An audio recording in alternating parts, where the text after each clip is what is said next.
Bonjour Carlos, Bonjour. merci d'être parmi nous aujourd'hui. Vous êtes le fondateur de Living Peace International, un parcours d'éducation pour la paix.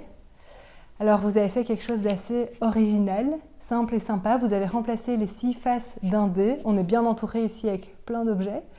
Vous avez remplacé les 6 faces chiffrées d'un dé avec 6 phrases encourageant les relations de paix entre chacun. Alors le principe est assez simple, jetez le dé et appliquez pendant une journée la phrase indiquée par ce dé. Aujourd'hui, ce projet a touché plus de 2000 écoles, 2500 universités et 1 million de personnes, même plus, vous le disiez tout à l'heure.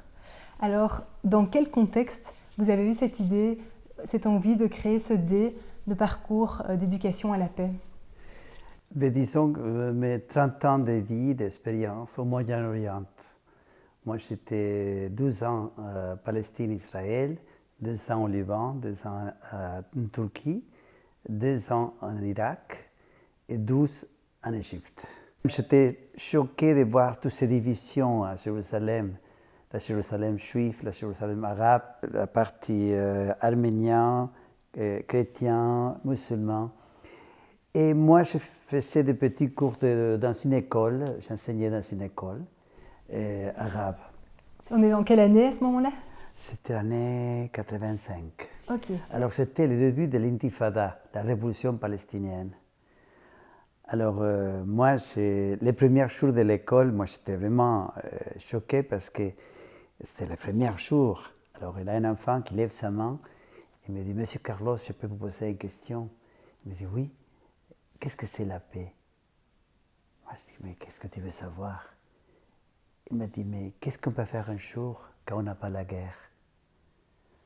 Alors tout d'un coup, je me suis rendu compte que tous ces garçons et filles sont nés pendant la guerre, grandissaient pendant la guerre et qu'ils n'ont pas eu une expérience d'un jour sans guerre, en paix. Alors ça m'a vraiment choqué, vraiment choqué. Et quelques mois plus tard encore, en marchant sur les quartiers juifs, il y a eu l'explosion d'une bombe cachée. Et tout d'un coup, je me trouve par terre, couvert de sang, parmi des morts et des blessés, des gens qui criaient. Et je me suis dit, c'est que toujours j'ai vu dans la télévision, dans les films, maintenant ça fait partie de ma vie. Moi j'habite dans un pays en guerre. Donc quand je sortais de l'hôpital, je sortais avec une question dans mon cœur qui n'avait pas de réponse. Enfin, moi, Carlos, qu'est-ce que je fais pour la paix? Quelle est ma contribution personnelle pour changer cette culture de la guerre dans une culture de la paix? J'ai dû attendre quelques mois pour avoir une petite réponse qui m'a bouleversé vraiment. Je dis il y a toujours un avant et un après cet événement.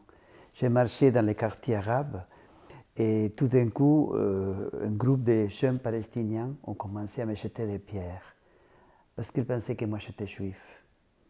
C'était la façon où l'intifada a commencé. Moi, j'étais dans un coin, je ne pouvais pas m'en sortir, et les soldats israéliens ont commencé à courir pour m'aider. Alors moi, pour éviter que ces gens finissent en prison, moi je dis, courez vite avant que les soldats arrivent. Il y a un qui tombe, et quand je vois dans son genou du sang, ça m'a bien spontané prendre mon mouchoir et le mettre pour fermer le sang. Et je lui dis, cours vite avant qu'ils arrivent. 3 jours plus tard, on frappe à la porte de chez moi la nuit, j'ouvre et avec surprise, c'était le même garçon qui me ramène mon mouchoir propre et un pain que sa mère avait fait pour moi. Et ça m'a tellement bouleversé à l'intérieur de moi-même parce que je me suis dit, voilà, si je veux contribuer à la culture de la paix, je dois commencer par la culture de l'amour. Et ça, vous aviez quel âge à ce moment-là? Moi, Oui, au moment de ce déclic. 25 ans. 25 ans. Oui. Donc, ce n'était pas de sentimentalisme, ce n'était pas de romanticisme, c'était vraiment de donner la vie. Et je me rappelle que la nuit avant de dormir, je me suis dit, n'importe quoi qui se passe dans ma vie, je ne dois jamais m'arrêter d'aimer. Voilà, et ça m'accompagnait comme un bâton pendant toute cette période en Turquie, en Liban et surtout en Irak pendant la guerre, où la situation était assez difficile. Je me rappelle une fois que j'étais avec des jeunes, je fais ça une leçon, et puis j'écoute quelqu'un qui crie au milieu de la rue. Je regarde par la fenêtre, il portait un enfant, un bébé, et il demandait de l'aide. Alors je descends, je lui demande qu'est-ce que je peux faire pour lui. Il me dit, mon bébé il est en train de mourir, j'ai besoin d'une voiture pour aller dans un hôpital. Mais moi je n'avais pas de voiture. Mais je connaissais une clinique, alors je prends son bébé, je commence à courir le plus vite que je pouvais. Quand j'arrive à la porte principale de la clinique, je me rends compte que le bébé il était mort. Alors l'impuissance que tu sens dedans, c'est horrible, horrible, avec mille pourquoi. Je me rappelle que j'ai donné ce bébé à l'infirmière et je suis tombé par terre pour pleurer. Et cette question qui brûlait mon cœur, je dois faire quelque chose pour la paix. Qu'est-ce que je peux faire? Qu'est-ce que je peux faire? C'était plutôt plus tard au Caire, voilà. Et donc il y a eu ce déclic, tout ce cheminement intérieur qui est venu. Et puis après, comment est-ce que concrètement ce parcours s'est mis en place? C'est parce que quand je suis arrivé au Caire, je travaillais dans une école américaine, j'enseignais l'anglais. Et la révolution du printemps arabe est commencée. Encore une fois, le drame de voir des étudiants morts. Encore une fois, le drame, surtout un jour où je devais aller dans la maison de deux familles pour dire que leurs enfants étaient morts à la révolution. Alors moi, j'étais détruit. Je rentre à la maison en pleurant. J'ai dit, je dois faire quelque chose. Alors je me suis rappelé que j'avais connu un dé qui s'appelait le dé de l'amour, qui n'avait pas de chiffres, mais des mots pour enseigner les enfants petits à aimer concrètement, inspiré par l'art d'aimer de Karalovic. Et donc ça, c'est vous qui avez eu cette idée de remplacer ces phrases chiffrées. Vous vous Alors êtes moi, dit, j'ai pensé, pourquoi pas changer je vois un dé avec des chiffres, pourquoi pas changer pour l'aider de la paix. Et voilà, je fais ces dés, plus ou moins, et je mets des mots très simples parce que c'était des enfants de 10 ans, musulmans, et aimer tous, écouter l'autre, se pardonner les uns les autres, être les premiers à aimer. Et voilà, je rentre en classe, je dis aux enfants, voilà, ça c'est le dé de l'amour, le dé de la paix. Et chaque fois qu'on arrive en classe, chaque jour, un enfant différent va jeter les dés par terre. Et la phrase qui reste en haut, voilà le programme pour vivre pour la paix toute la journée à l'école.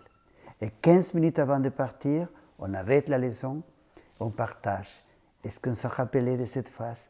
Comment on l'a vécu? Comment on a mis en pratique notre engagement pour la paix? Est-ce que vous pouvez nous rappeler les 6 phrases? C'est à chaque fois les 6 mêmes phrases sur chaque dé, parce qu'ici on a un dé en français, un dé en anglais, un dé en arabe, un dé en braille. Ça c'est parce qu'il y a eu un changement tellement grand dans les élèves.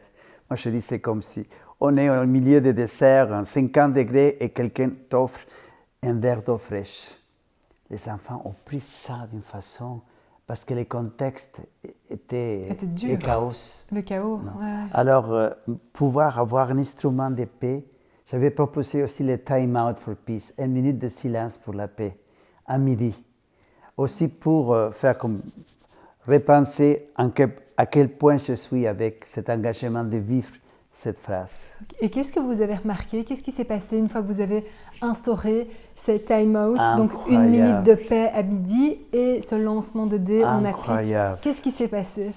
Par exemple, les garçons qui aiment beaucoup jouer le football, ils s'attendaient chaque seconde pour commencer la récréation, pour avoir cette demi-heure pour jouer le football. Ils étaient fanatiques. Je commence à voir ces mêmes garçons qui renoncent au football pour rester toute la demi-heure à l'intérieur de la classe, pour aider à ces enfants qui avaient des difficultés en anglais pour finir les exercices. Alors ça, pour moi, c'était une nouveauté. Ou par exemple, une fille qui n'était pas très sympathique parce qu'elle voulait être la première en classe, elle commence à faire des résumés, faire des photocopies et distribuer à tous. Et les parents, ils ne comprenaient pas qu'est-ce que ça passe. On m'a téléphoné pour comprendre. Et maman m'a téléphoné un samedi que l'école de maman est fermée et elle me dit, s'il vous plaît, parlez avec mon fils qu'il est en train de pleurer depuis ce matin. Et je dis, pourquoi? Et parce qu'il ne se convainc pas que le samedi, l'école est fermée. Il veut aller à l'école aussi le samedi. Mais c'était motivé parce qu'il faisait une expérience très profonde. Et ces expériences profondes mélangées à quelque chose de didactique, un jeu assez attrayant aussi pour eux. Et donc j'imagine que le mélange de cet impact et ce mélange de jeu a donné ce résultat-là. Oui, mais surtout, pas seulement chez les enfants, parce qu'ils ont commencé à collaborer entre eux. Il avait une autre atmosphère. Les enfants, les familles et puis les profs. Les profs, quelles ont été les réactions des professeurs? Écoute, au début, ils se moquaient de moi. Ils disaient, tu veux changer le monde avec un dé de carton. Tu es un voleur, imaginaire. Après, quand ils ont vu les changements chez les enfants, les familles si heureuses, ils ont commencé, un après l'autre, aussi à commencer à vivre l'idée de la paix, à partager leurs expériences. À un certain moment, la directrice vient me dire, mais Monsieur Carlos, quel est votre secret? Mais j'allais vous poser la question. Quel est... Je dis, je l'ai de la paix, je l'explique, je l'ai time out. Elle m'a dit, mais ça, c'est pas pour une classe, ça, c'est pour toute l'école. Et tout de suite, ils ont fait 60 dés, et chaque prof rentrait dans la classe avec les dés de la paix sur son bras. Mais la chose plus drôle, moi, j'allais aux toilettes, et la dame qui nettoyait les toilettes sortait de sa poche un petit dé, Monsieur Carlos, ça c'est mon dé, je l'ai jeté, ça c'est la phrase. Ah oui. Non? Et j'allais à la cafétéria, il avait les dés de la paix, et le monsieur qui faisait le café disait, voilà monsieur, ça c'est la phrase d'aujourd'hui. Les chauffeurs de bus... Ce dé a circulé partout. Partout, l'administration, la direction, la salle des professeurs, partout il y avait les dés et la phrase du jour. Et puis ça s'est même développé à l'international, dans différents pays, ça s'est exporté. Non, ça c'était en arabe ou en anglais pour l'école, cette école. Ah oui, d'accord, ok. Tout de suite après, commencent à m'appeler des autres écoles pour dire nous voulons participer de votre projet. Moi, j'ai dit quel projet? Je n'ai pas fait un projet. On m'a dit, donc il n'y avait pas cette ambition à la base d'en faire un projet? Je voulais seulement que les enfants de ma classe, qui étaient 12 enfants, ils puissent vivre dans une ambiance de paix pendant ces 5 heures qu'ils sont à l'école.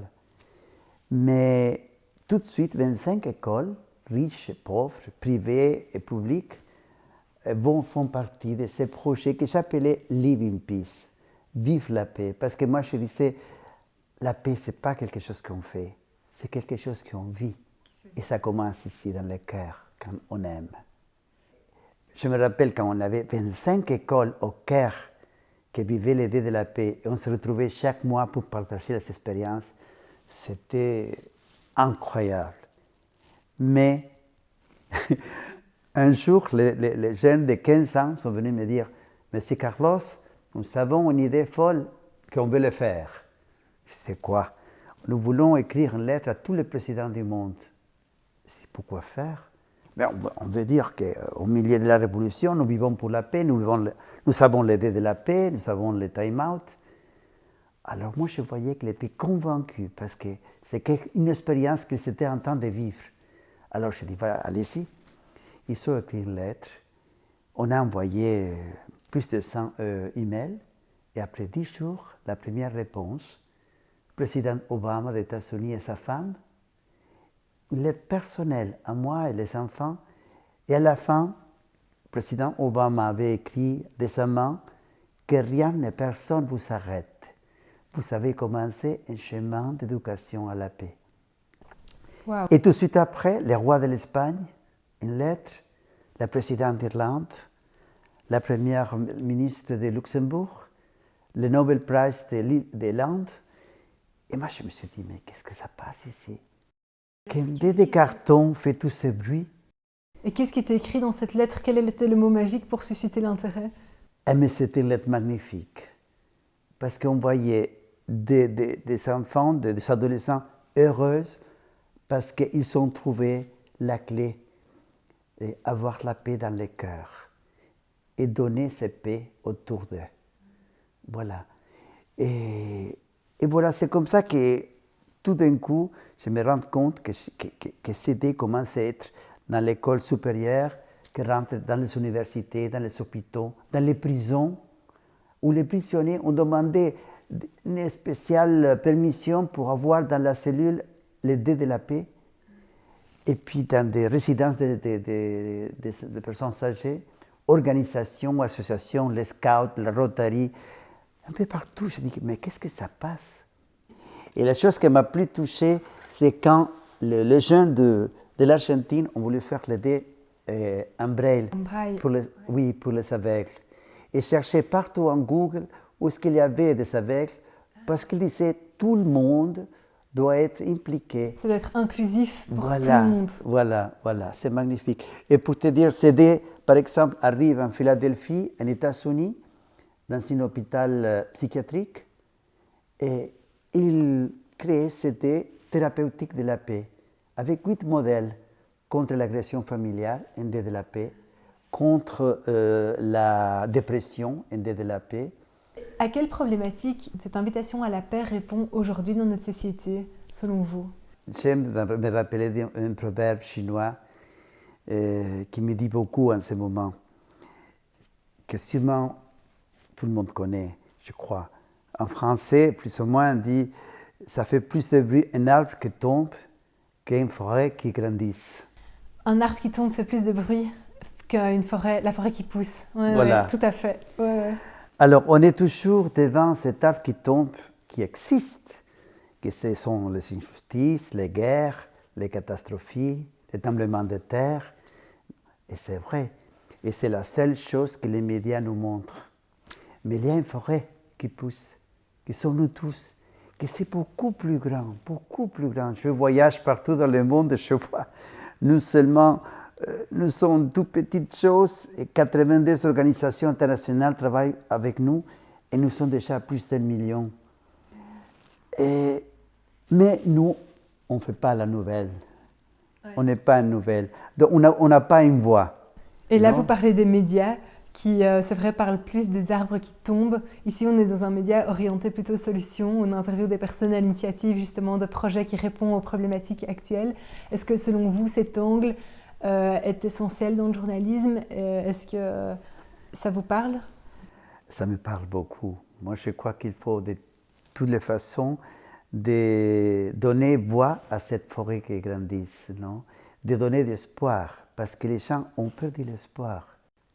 Voilà, je crois que c'est important de donner la possibilité aux médias de connaître tout ce monde pacifiques qui font des choses tellement... Parce que le monde a besoin d'espoir. Ici, c'est un média qui inclut l'auditeur. Donc, les gens qui nous écoutent, ils peuvent commenter, partager, suivre, s'abonner à la chaîne. Quelles sont les solutions, les pistes d'action que vous avez envie de transmettre aujourd'hui aux gens qui vont nous regarder, qui vont nous écouter? Qu'est-ce qu'ils peuvent appliquer, eux, dans leur quotidien pour cultiver cette paix? Moi, je crois que c'est plutôt d'être convaincu d'abord que la paix est possible. Et que la paix commence par moi, par toi. Pas par l'autre, par moi, dans mon cœur, dans ma vie personnelle. Et pour faire ça, pour avoir la paix, il faut aimer. Il faut l'art d'aimer, aimer l'autre. Avoir cette conviction, cette ouverture d'accueillir la diversité. Et faire des gestes de réconciliation et de pardon. Alors, quand on a tout ça, on est des bâtisseurs de la paix. J'ai envie de vous poser la question, si votre vie servait à faire passer un message, quel serait de ce message? Donc voilà, je vous donne cette enveloppe, il y a un carton à l'intérieur sur lequel vous pouvez écrire le message voilà. que vous souhaitez. Je vous donne le bic, notre beau bic plume. Merci.